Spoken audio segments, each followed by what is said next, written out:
city. In the heart of whatever city you find yourself this afternoon, hello to all of you. The town of Afsa is really very cold. Even us here, we're trying to deal with the cold. The option that we usually go for is either getting dressing warm or drinking warm drinks. But not whatever the case, it's important that you keep warm because it rains cats and dogs in the West region each and every day. As from 12 o'clock, the rains are already on. And if you're far away, if you're away from your house, be rest assured that the rain will meet you there. Ensure that you do everything so that by 12 you're back. If you're closing work by 5 o'clock, then you have to go back under the rains even at 8 p.m. It is the same thing. Good afternoon to Joel at the other side of the glass is our producer for our program this afternoon. Hello to you. Good afternoon to all those who are watching us in the Anglophone parts of the country, the Northwest and the Southwest region. We know there are so many of you that are watching us from that part of the country. Time for me to say hello to all of you. How are you doing today? How are you preparing for the back to school back in that area? I don't know how it is going on there, but only you parents do understand what is actually on there. You understand what you're going through, and we cannot best explain your situations except you who are into this situation. I will just say courage to you, and I pray that God gives you the strength, okay, the strength to go through with this school year. It is a new school year, a school year that is marked by the crisis that has been ongoing for some years now. As Miss B said it yesterday, that when we will go back to God, to be sure that a miracle will obviously come as far as this problem is concerned, and that all those who are gaining are using it as an opportunity to get whatever they gain from it. If you take time to say, no, I don't want this anymore, that is for sure the thing will stop. In the heart of the city, the last edition for the week, as I rightly mentioned, the girls are present this afternoon and they will give you the best for the weekend. Even though that's cool, you can see everybody has to try as much as they can to do something else, not to shiver, because it's really cold. It's not really easy to deal with the cold at this point in time in the West region, but you just have to try as much as you can to deal with it no matter what. Time for me to say a welcome to the girls this afternoon. Let them warm all of us up, okay, with the cold. You know, we need to warm up before we get into the program. I'll start with Marie Call. She will warm us up. Good afternoon, Marie. Good afternoon, Cynthia. You know, you're well armed today. You know, I didn't think about that before leaving the house because the way I was dressed. The cold. You know, you surely don't feel the cold. Maybe I feel it. You surely don't feel it, Cynthia. Be absolutely cold. It's really cold. It's absolutely very cold. In fact, I said it yesterday. I think the start of the week that I have the impression that heavens have opened its fridge. Yes, but to freshen us up, though, not to kill us, because it's heaven. Yeah, it's heaven. But with the level of cold, it's very dangerous because there are diseases that come with this cold. Absolutely. So many, and I look at pneumonia that is most recurring at this point of the time in the year. Absolutely, and many other illnesses though of cold, like catarrh cold, which is really, very common. Yeah. Yes. Thank you very much, Cynthia B, for having me on your set. It's a pleasure. Good afternoon, and Miss B. All right, Cynthia B. In fact, the B thing keeps holding me back. Good afternoon to all the viewers out there, and keep warm, because you see the way we are dressed this afternoon. It's because it's really cold, absolutely cold. Then take a lot of hot drinks, like Cynthia B said. It's very nice. Yes, take a lot of hot drinks to help you deal with the cold, because it's not very easy to deal with it. If there's a possibility for you to put on socks when leaving the house, it will be good. You dress warm, you cover your chest, because you can develop asthma because of the cold. So you cover your chest, you put on socks before you leave the house. I know somebody who doesn't go out of the house without socks because she knows how much the cold can do to the body. Miss B or Lady B, good afternoon to you. Welcome. Thank you so much, Linda. Good afternoon. Thank Good you. afternoon, Marie. Thank you, Miss B. Good afternoon to our televiewers. Pretty cold, you know. You understand? They say, but when they used to teach us in chemistry, they say black absorb. I don't know what is absorb. You know, I almost wore, what they call it, a Kenplak. One inside. I don't know what made me to leave it behind. You know, it's really cool. But you're well armed for the cold. Yeah, I have it as a culture. I hate when this small waves, they touch my toe. My dust is a whole, are not used to it back then. In the volcanic zone, as compared to Pakistan. So I think I was just lucky enough to, since it's muddy, the road to become so good. It's quite cool. Anyway, to our televiewers, please, if you're coming into Pakistan, this love is really cool. Whenever it's September, that's when our rains are really heavy. In other areas, they have August, and it's September. And then again, to all those who are traveling, to all the drivers out there, please, the rain, so let's be slow. Transport people with some conscience. Transport people with, some drivers sometimes when they drive, look at the feel that they don't have families. If you don't know, you are offering a service to a people, so they will not pay money to buy some, ugly things. So please, drive well this period. Just a word to all drivers. This period where the roads are slippery, very smooth, and it's raining. Maybe your class 2 may be suffering, because of the rain. You can't really see the road. Please, it's better to arrive late than never to arrive your destination. That is very correct. It's better late than never. Very, very important mention there from Miss B or Lady B. And I know that when it rains heavily, seriously, some drivers have to park. That's the best thing to do. Yes, you park the corner and wait the rain to calm down before you continue. Because when the rain is really heavy, you wouldn't see the road very well. So park alongside the road if you're traveling. There's no need to rush. There was the last time the Minister of Transport said from Bafoussam to Douala was 5 hours. So there's this time, even if you reach 6 hours after, there is no problem. There's no need to rush. I know that there are agency heads who will be like, no, we work on time, we have passengers, but people's lives do matter. The money that you gain cannot buy a life. I mean, one person, it cannot. Money cannot buy someone's life. So it's better to be prudent. We have to be vigilant. We have to be very careful at this point in time when it's raining. I know some people are already coming back from holidays. Those who went out for holidays to other towns of the country, they must be going back to their respective towns because we'll soon be going back to school. It's better to be prudent with those children that you carry in your cars so that they get to their destinations without any problem. Should grandparents raise up their grandchildren? Do you think grandparents should raise up their grandchildren? That will be our question of discussion for this afternoon. To end up this week with, we will start with the question anytime soon. Meantime, for the program, we have our business, we have kitchen, and now, of course, we have health. All of that will enable the 1 hour of In the Heart of the City for this week. It's really very cool. No, just struggling to be able to get through with this program this afternoon. Why not get through with the question this afternoon? Maybe change our moods before we get into our program fully. So for you, Miss B, do you think grandparents should raise up their grandchildren? Of course, it depends. Parents should be able to know their parents before sending their children. But again, I don't see why children should not go visiting their grandparents because they pamper them. Most of it is because we don't have time for these children. But when I believe where there is a problem is at the level of the age. That both the age. Whenever your parents pamper a lot, like my own grandparents, they do pamper a lot. They can spoil the child to something else. They can destroy. So at least bring up the child. You can go with them when they are still small. They spend maybe a few weeks and get them. If you don't have time, keep them. When they grow, that they are at least now can bring out one from right. They can survive and you send them. So it's not taboo. You should be able to know. The only thing is that they can't really be hard on them like the parents. Some too, there's some grandparents too. Oh, the least error.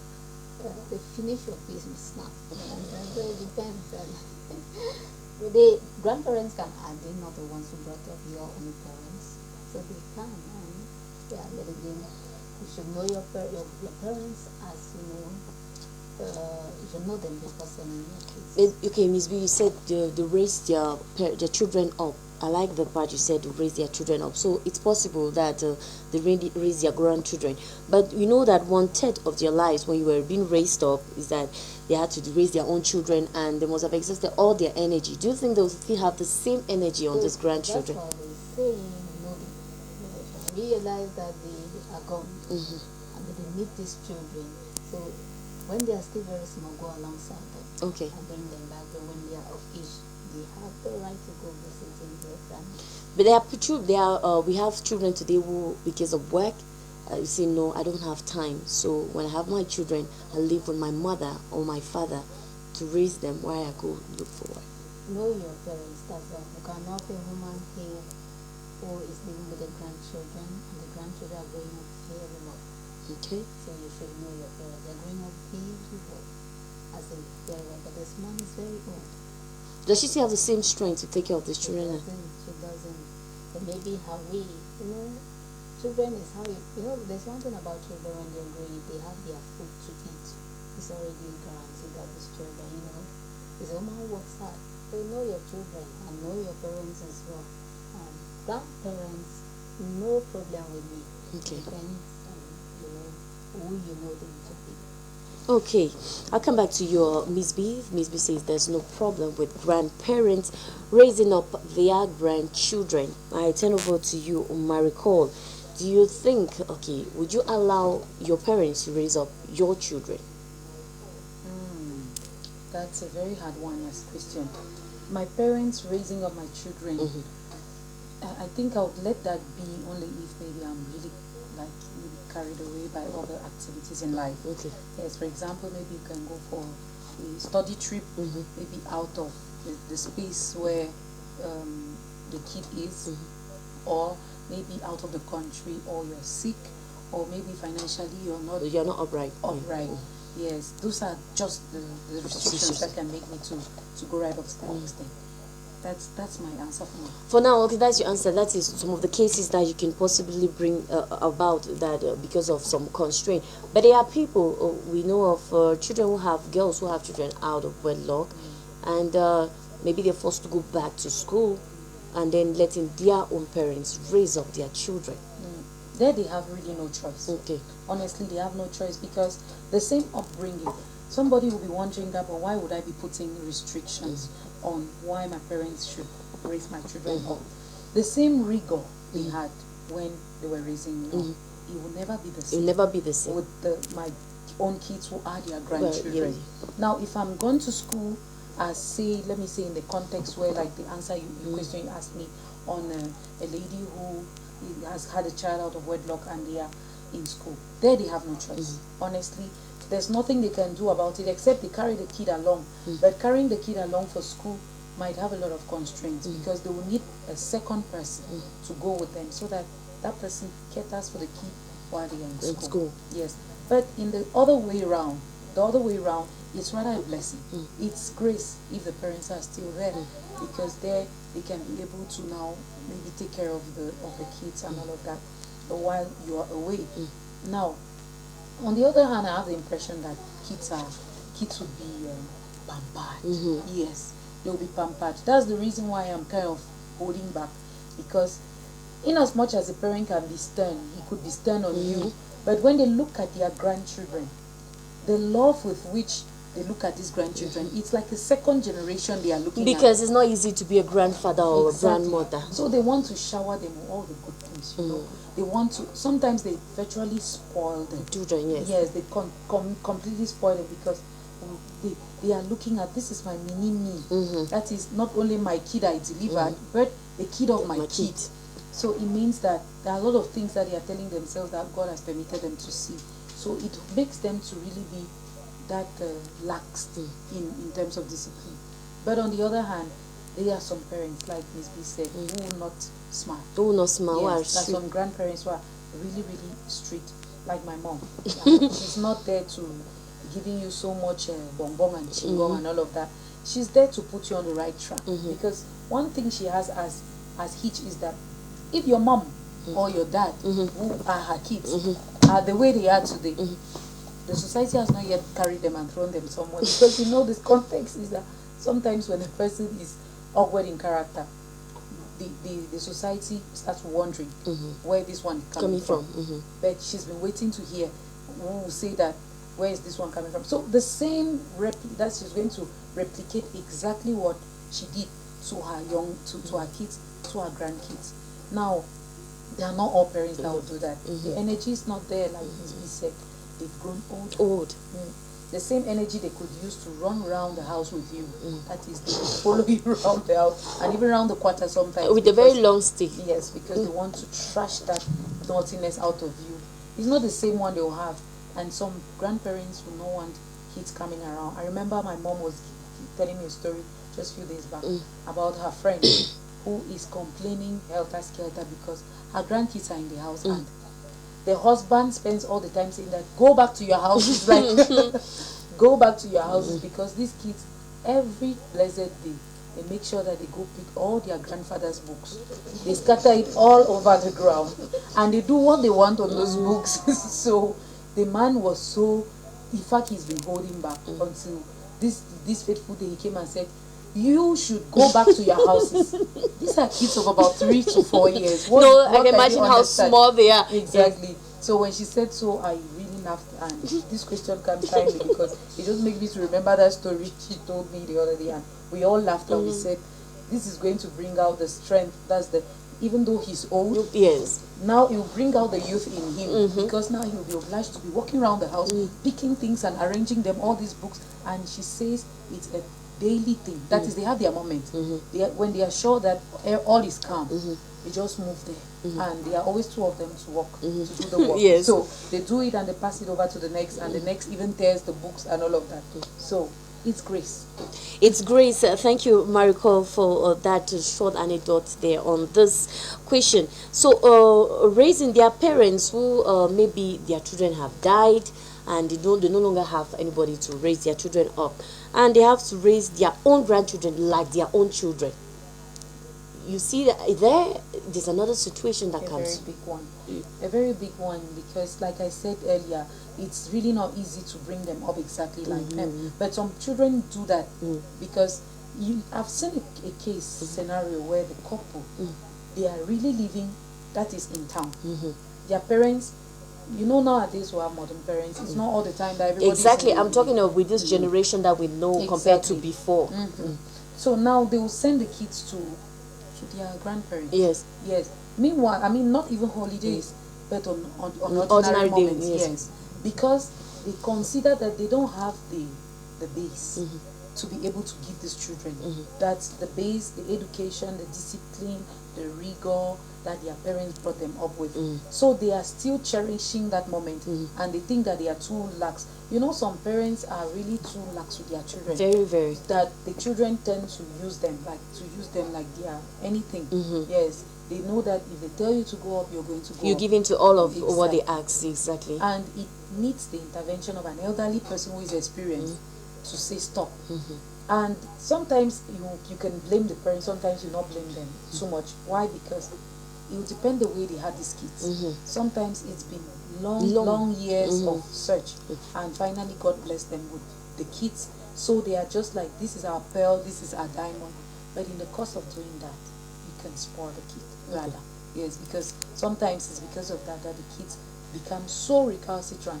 They become like they are your boss, practically your boss, and you, the parent, you become their worker. Yes, their worker. Does it not strain the relationship? I want to take the example. Does it not strain the relationship because the child will be closer to the grandmother, not to the parent anymore?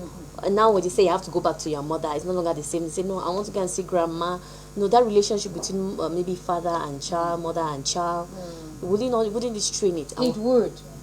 If you want me to really say it in my own sincere manner, in fact, it's my point of view. Another person might see it differently, but it would strain it. Why would I say it would strain it? You can never answer to 2 bosses. That's true. Yes, so the kids, the mothers are like, that's your grandmother and your mother are like your 2 female bosses of your life. Yes. And you need to choose one. You need to choose one. Now, one would have a role that they will play at a particular moment, and another will have another role that they play at another particular moment. They never play exactly the same role. Yes, grandmother might be there to give you the old school advice, and grandmother would be giving you her era advice, and she might be hot-tempered, she might not even be patient, and sometimes you have time to even gossip, chit-chat about your mother with your grandmother. Yes. And a reciprocal. But with your mother, it's not the same thing. Exactly. With your mother, it might not be the same thing. So it can strain the relationship in what sense? The mother can start feeling that so I have no say over this child. This is where authority now clashes. Because when the child will come towards you and you give them instructions, they will say, no, grandma told me that. Or maybe in the kitchen you're cooking and you're telling them, this is the spice that is supposed to enter in your meal. And you're like, no, grandma, give me this other spice. So somewhere it might sound really enriching. It's enriching for the child. Yes, it's very enriching for the child. But if the mother and the daughter, that's your mom and your grandmom, if they are not really people who are, how can I put it, like they take things lightly. Yes, they will clash. They will clash. Yeah, they will clash.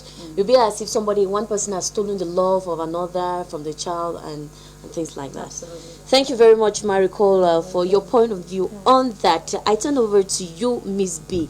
Your point was that it can happen, but does it not have an effect and does it not affect the child in the long run? Because it's true, you say some parents are rigorous. Let's take parents who are not, who are rather grandparents who are not, who are rather lenient. Does it not affect the child after, because you have to go back to your parents' house? What could be? It depends. If the grandparents are somehow liberal, the child becomes naughty and so on and so on. And when you go back, you'll be like, hey, grandparents, grandma is just and so on. But actually, what the mothers remain mothers, fathers remain fathers. When mommy speaks, the children know that this is mommy, this is grandma. Okay. That is it too. Grandma has a place, mommy has a place. The only thing is, it will depend. And there are some who will never want to send their children to the grandparents because only the way they will maltreat them, you want their that's true. So, all this depends, and it's no taboo. It's no taboo. Okay, what about some of the challenges that these grandparents will face? Well, in terms of, we've already talked on strength, to really follow them up is not there, and again, they won't be able to really, shout when they are, in fact, it's only strength. I don't see why you should send your children to grandma, you don't support her in feeding them. There are people who, maybe youth who don't have the means to support, to take care of the child. You say, maybe grandma, or... If you don't have the means, there's a problem, but again, I give, I have faith in grandmothers.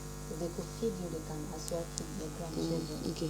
Yeah, so if you don't have a means, you have to work like your mother. You have to work like or your own father, because if they could feed you until you produce children, means that you can do it for your own kids. Okay. So you can do it. So that's it. Thank you very much, Miss B. Talking about the challenges, you say you don't have to give up.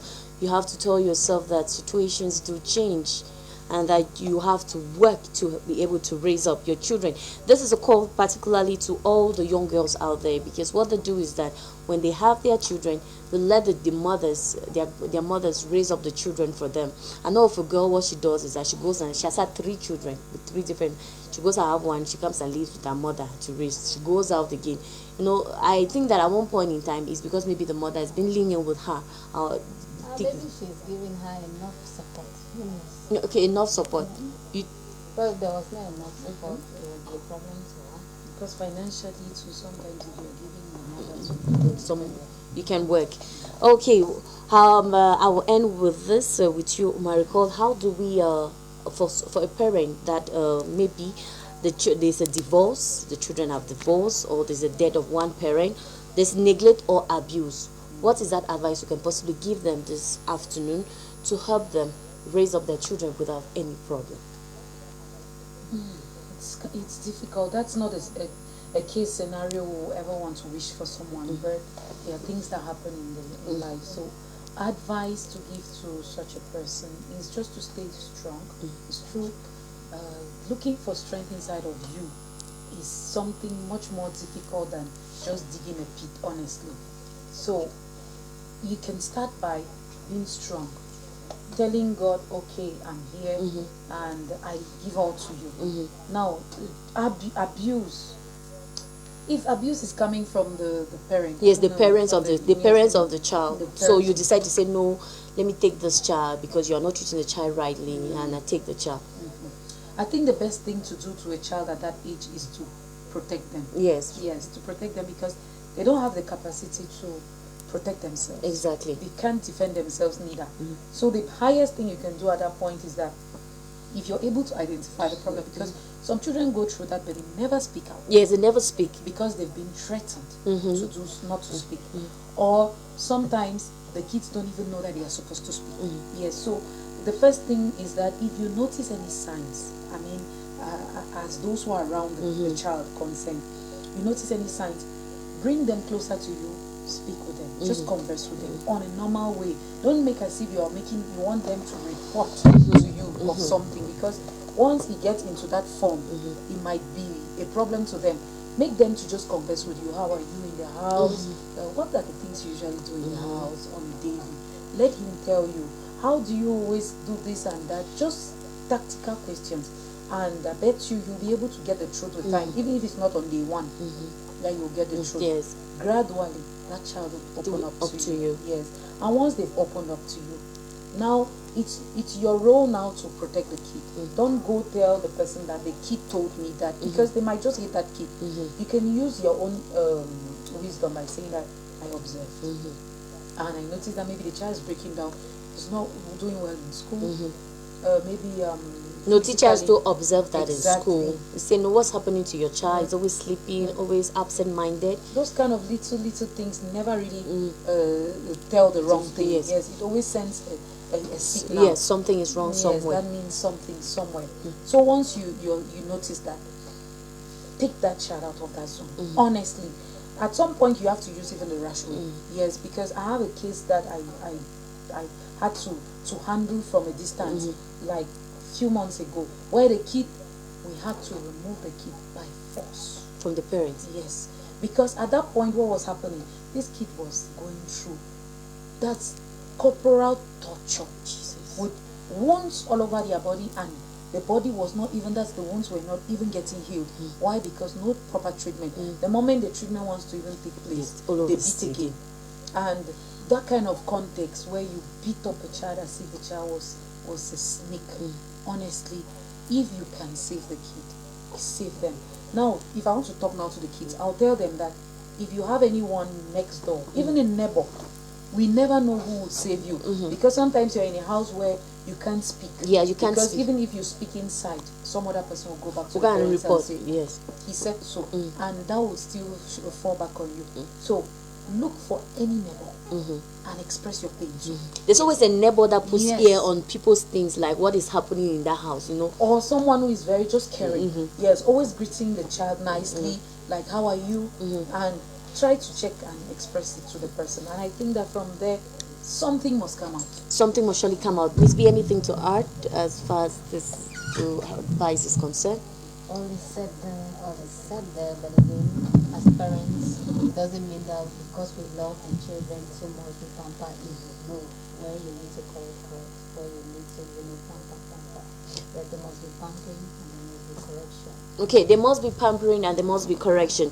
I know of a case of a young girl that was raped, and she carried out her rape onto her child. She beats this child in fact, like a prisoner. It's always thanks to her grandmother. Her grandmother had to seize the child from her and go raise up the child all alone. You see that at one point in time, some grandparents do not have a choice than to raise up their grandchildren because they are being maltreated by their own children. And what can you do? You cannot say you beat up your own child, because even if you beat that child up, nothing is going to happen. So I believe that it's possible for grandparents to raise up their grandchildren thanks to everything that we've been able to highlight as far as this is concerned. But we should be careful when it has to do with pampering, because some grandparents do pamper the children too much. Imagine if you go to the village for holidays, imagine how your grandmother or your grandfather, how they do treat you. Then imagine if you're living with them, you'll be like I don't know which way I can possibly qualify this. You'll be pampered so much so that you wouldn't need anything. And a child that is pampered is spoiled at one point in time, and you will see that the child will be good for nothing. You will end up being good for nothing. You wouldn't do anything for your life. I agree, especially what you just said there. So tell me, permit me on the one that the kid becomes really anyhow because of too much pampering. Yes, when they come back from, I don't know, from their grandparents' homes, generally there are things they used to know how to do that they don't do anymore. That's right. Because grandma surely used to tell them, just sleep. Let me I'll do it cook for the you. food. Yes, I'll cook.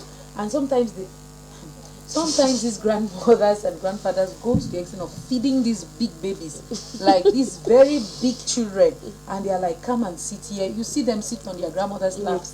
It's grace though, like I said before. Sometimes it's really crazy the kind of pampering that goes on between the two with the children, and you see some children fighting. Everyone is fighting to you know what it's like. They want to take position over and say it's my grandmother, it's my grandmother. It's great. I remember there was a time when I went to the village. I wasn't feeling too well. My grandmother cooked a very good pot of porridge cocoyam with enough meat there. She said that pot of meat was for me because I had grown very pale. For example, that's what she said, and I wasn't doing anything. I wake up in the morning. The food is already warm. I eat. Then I go and drink my medicine. If I want to go and stroll, I go and stroll, or I sit in the house. I don't do anything. After they cook in the afternoon, they cook food again. I eat. You know, that's the way life is very easy when you're with your grandmother. Life is easy. You don't have to bother yourself. Even if she's old, she doesn't have a way to work, she will still find a way to cook food for you to eat. I think Miss B, I'm very correct there, right? Exactly. She will find a way for you to eat anything that you want to eat. She wake up in the morning and ask you, what do you want to eat today? As if you are your mother will not ask that. I thought she will say, so you don't know the road to the kitchen. Yes, go to the kitchen and serve yourself and eat.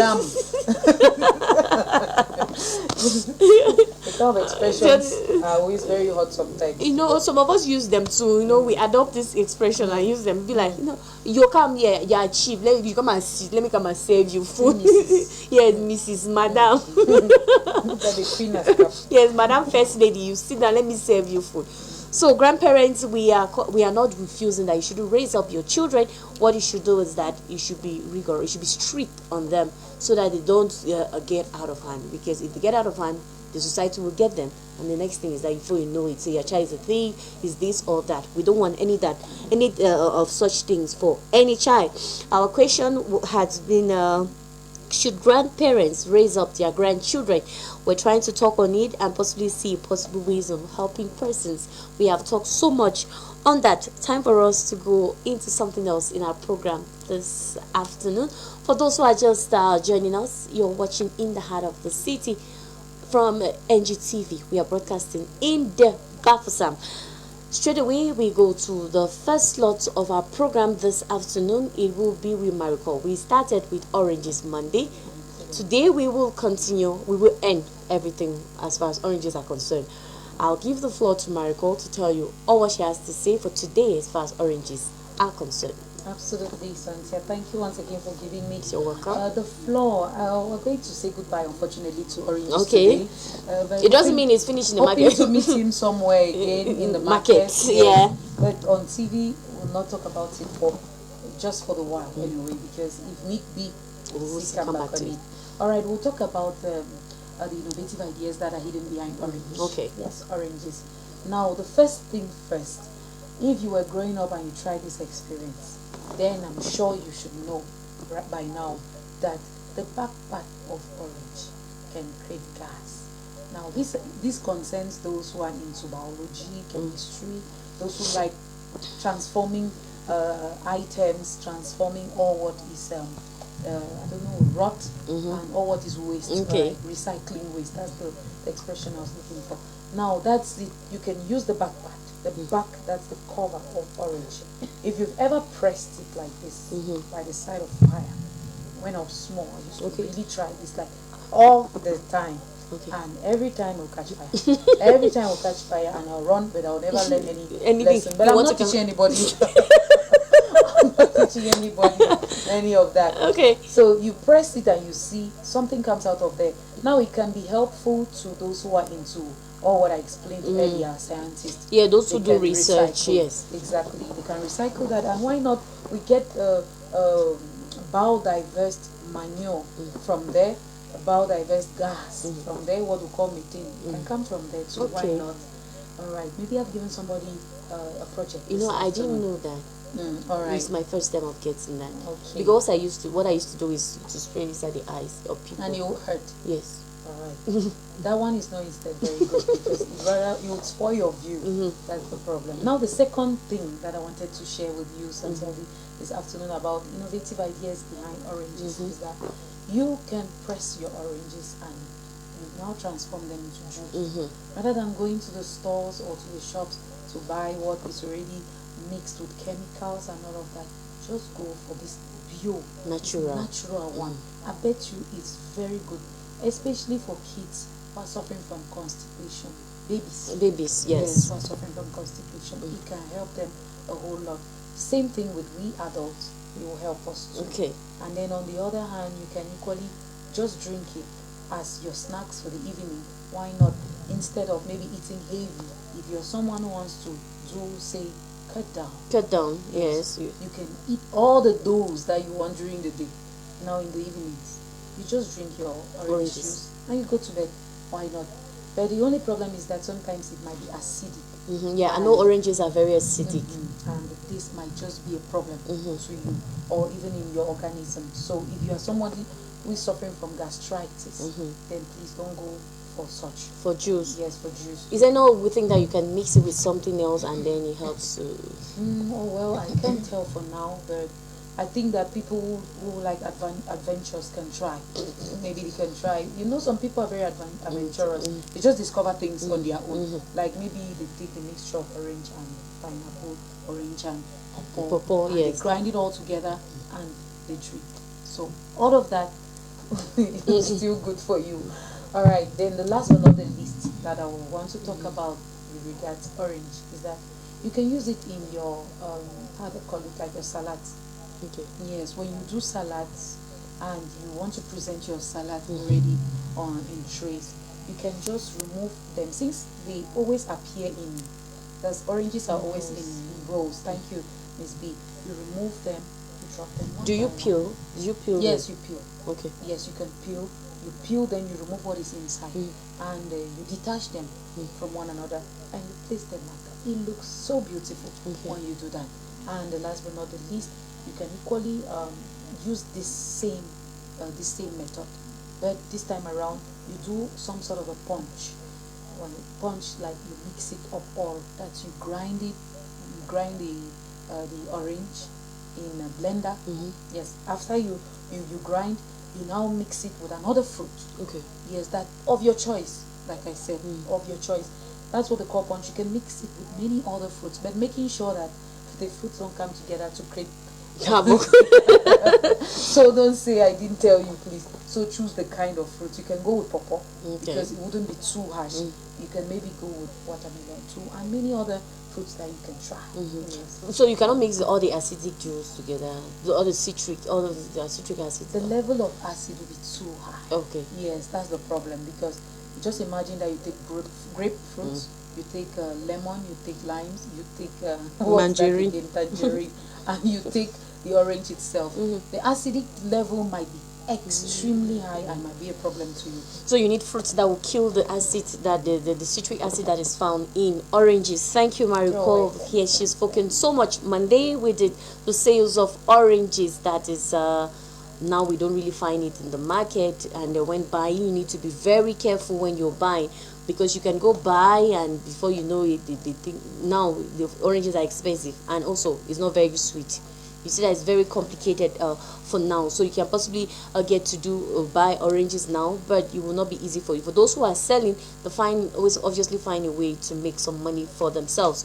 Then we did the cultivation, and she said cultivation orange is complicated. You might think that it's easy, but it's not. It's complex to cultivate oranges. You might think that no, you can just take, like there are some fruits that you eat, like pear. You just eat and you throw the seeds anywhere and it grows. It's not the same thing with oranges. It takes time for it to grow. Prevention, how to keep it, how to preserve the oranges. You keep it in open air, in dry air. It shouldn't get somewhere where it's stuffy, because it will, where it's too choked up or warm, it will obviously get rotten. And I know that this thing, if one is rot and you put it next to another one that is rot, that is not rot, it will contaminate. Absolutely. Very true. You contaminate it very easily. Very easily, yes. I know that if you put next one that is not raw, you will contaminate. That's why most people, what they do is that when they buy in these big bags, they select and remove all the one that is raw and throw away. But if one has already touched another one, the rest assured that one will get raw. So you need to be very attentive when selling this. And she said put it in the fridge and it can last for long, but avoid putting it when it's peeled because if you put it when it's peeled, you will not stay for long, and you even change the color. So you see that there's so many things that need to be done as far as oranges are concerned. You can just use the normal way, the way we do it there. You just keep it at one place. 2 days after you come and clean and stuff, and then the problem is finished. Anyway, all roads lead to Rome. Yes, Right. no, and this problem is finished. Then you go and buy another one in the market. It's because it might be difficult for you to keep it the way we explain in our program. Thank you, Marie Cole, for having spoken so much on the oranges this week. I hope that somebody out there was able to learn one thing on this. Miss B or Lady B is already on our preview there. She's gonna do kitchen for us. No, I can see fish there, fresh fish. No, that fish is really big here. Okay, pepper soup this afternoon. Meals for this weather, pepper soup. You know, since Monday you were cooking means I had really have pepper. Thank you. Because Monday, And the very hot- yes, The restroom will suffer. it really. Too much cold. Monday we did Monday and Tuesday we did black soup and pounding. You know that meat has a lot of pepper, and it was still, it has traditional spices that make it very hot. Yesterday we did corn fufu and pepper. Today is pepper soup. Miss B, you have the floor. Anyway, if you don't want to, Maricon says the restroom is going to suffer. Whenever you eat, What's the solution then? good. Whenever you eat, you just get, bread. Is our francophone. Oh, yes. Hard bread. And just, get half of it whole without anything inside. Okay. That hardens the stomach. So when you go to the restroom, you wouldn't feel it. It hardens the stomach. There will be commotion. Hardens the stomach. Yes. Oranges, we're talking oranges. I was just thinking of something. Don't eat stale. No, it spoils the mouth. I tried that. And when Combination is hot. anyway, if you are finding it difficult, to stew, this thing, intestines are all wrapped up. The belly is like a keyboard, hard. Your stomach is not going to eat oranges. Okay. Soft oranges and eating. Come back telling us. Miss B, that mixture as well. This is pepper soup, too much cold. Thank you, production. Fish pepper soup. Garlic, ginger, onion, pepper, and so on and so on. Fix the fish. I already go use bar fish. Miss B, bar fish. If it's too expensive, go for mackerel. Oh. Fix it well, we wash well, it's high. Okay. Anyway, we put the quantity of water we need. Like this. Where do we spice it? When it's down? Yes, when it's down. With everything, because if you don't cook this thing, we will not be able to eat it. It tastes in the mouth. The fish. You put it like that, just put all as far as you stand on the fire. Okay. Just allow this thing does not take long. Yes, fish. Just boil a little. Make sure it is tasteful. Taste when it's still on the floor, even though you've not cooked it. You must not swallow it, you can still spit it out. Okay. It's very simple. The only work is arrange the fish. Once the fish is arranged and the spices, put your jam side, white pepper, your bush pepper, your country onions, everything tradition, put it there and some, mix. You can just buy the spices for pepper soup in the market. I'll put it there. And put it there. And then when it's tasted, pinch of some maggi, enough pepper, really tasteful, put on the fire to cook. And when you see it's ready, the smell is all out, the color is all changed. You arrange the yams. Okay. Nothing like eating yams, seriously. You arrange the yams and you serve.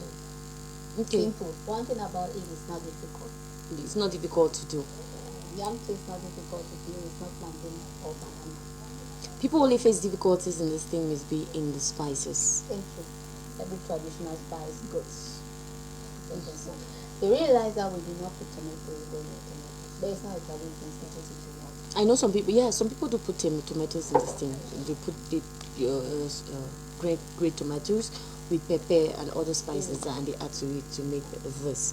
So you can go with any other thing: yam, plantain, rice. Miss B will be very watery now. Rice is, understand? You can still eat it in rice, it's good. That is pepper soup, fresh fish for you there. Miss B say it's really very cold.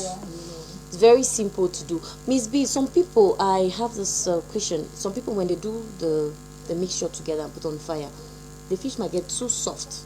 Is there another way that you can? It doesn't take long. Okay, you can as well mix your spices and put the water and start boiling for the fish. But it's the same thing. It doesn't take long. Okay. Once it cooks, and in fact, it's best to mix them like cooks the spices ready to eat. And when the smell is out, color change will not really be soft. You'll not be soft. Okay. So you can still go that way, but it's the same thing. When you leave it to be boiling, it's not, what's that? But But cow. that the foot of cow that they have to cook for so long. That thing is very difficult to cook. Use pressure pot. Miss Business, everybody has pressure pot now. You put that thing on Use a 3 charcoal. stone. Thank you. 3 stone fire side, high heat. In fact, leave that pressure pot. 3 stone fire side, fire only. I'll give you 45 minutes. Bring that thing next week. It will be good to go. Play firewood. Thank you for thinking about the school, Miss B, and doing something for us this afternoon, because the coal, I know that all those who do in this business of pepper soup, I know they will be earning so much at this point in time because of the coal. And this thing is generally eaten very when it's warm. Imagine the pepper and then the hotness. That's how you'll be sweating. With the cold, don't balance it. When the sun, it has to be hot and it's hot. It goes. Okay. So when the sun, Okay, so when there's coal. yeah, with the sun, you can run mad. Okay. But when it's cold, it warms up the system. I won't be shivering here right now. Thank you very much, Miss B. Miracle. Do I even need to ask you? Will you go for this meal? It's fish day. No, I'll go. You go even. Yes, I'll go. It's a good one because it's really cold. Miss B is looking for things that will warm us up. Yes. Yes, so it's really warm. It's cold, and I need that meal. Yeah. Absolutely.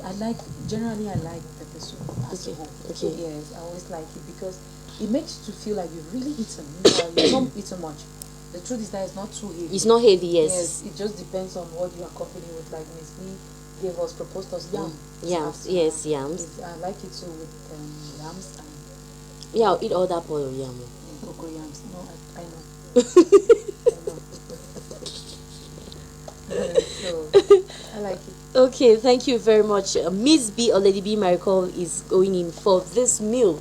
And I know so many people will love this so much, but so many people don't know how to cook this. So we add, it's very simple there. It's not anything. Do we add oil? I forgot to ask. We add, there is no trouble about the penalty. Okay. Miss B, wouldn't it be very hot? What about the children in the house? Add the fan, or no, when kids are involved, at least we do with the kids as well. Okay. You know that the pepper is not supposed to be. So you can put pepper aside and add to it if you want. Okay, anybody wants to eat, you serve the pepper in your cooking. That is also one way in which you can possibly do it without having to involve the children in it. Thank you, Miss B, for this meal this afternoon. It's a proposal for you for this weekend. Since as we are very cold, in school, we are so cold in this morning as is in the afternoon. We're very cold. And what we're proposing is not jumping, you're jumping today. Because in the next Want to clap, clap. clap, yes. It's good for all the kids out there who are watching the second thing. I don't know if I'm correct. It's calling. It's calling. I don't know if it's Kids always always interested in something like that. Yes. If I'm correct. It's calling. Okay, we propose pepper soup for you. Even if you want to do with meat, the foot of the cow, or with fish, it is your choice. But it's pepper soup for this weekend. We are proposing to our viewers. Few minutes to go. We will do. We'll continue with voice loss or hoarse voice. Vocal cord. Usually, when you have this problem, it becomes inflamed from overuse or an infection. The inflammation causes distortion in your voice. I said the primary symptom is that you should is hoarseness in the voice. That means your throat, the throat there is swollen. That's why you suffer from hoarseness. There are some symptoms that's the only symptoms that can go with it. Some home remedies that I will propose this afternoon. The first thing you should do is that you should rest your voice. Your vocal cords are swollen and irritated. They need time to heal. If you know you are a singer, you go and sing somewhere today, or for 2 days, your voice goes away. The third day you want to go and sing again, you will make it such a way that you won't even be able to voice anything out. Try to avoid situation that requires a lot of talking and shouting. If you have to talk in a meeting or in front of a group, avoid the natural temptation to strain your voice further to be heard. Try calling in a speaker or a microphone like what we have here that can help you to amplify your voice. Singing will make your vocal cord more inflamed, so take a few days off. Use your voice as infrequently as you can at a volume that feels natural to you. That means you shouldn't strain, but that's the first thing you should do if you have a voice problem, is that you should rest your voice. The thing that strain your voice, you should stop doing it and do something else. Secondly, you gargle warm or salt water. You know that gargling salt warm water is mostly when you're suffering from sore throat. Most people know that. But if you have problems with your voice, gargle with salt water.